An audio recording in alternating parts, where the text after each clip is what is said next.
अस्सलाम वालेकुम one class. तमाम बच्चे अपनी उर्दू की बुक्स ओपन करें, पेज नंबर 30। क्वेश्चन नंबर 5 देखें।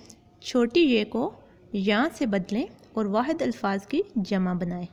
कहता है ये जो छोटी ये है इसको काट के इसकी जगह पे या लगाएं और वाहिद अल्फाज के जमा बनाएं।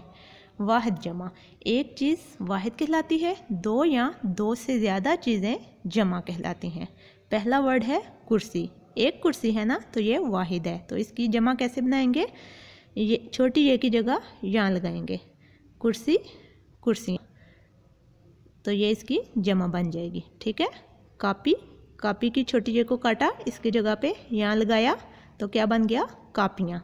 खिड़की खिड़कियाँ, बत्ती बत्तियाँ, कुल्फ़ी कुल्फ़ियाँ।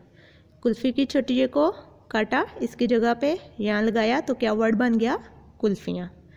ठीक है बच्चों, ये आपके वाहिद जमा है, इनको आपने इस तरीके से बुक के ऊपर फिल करना है।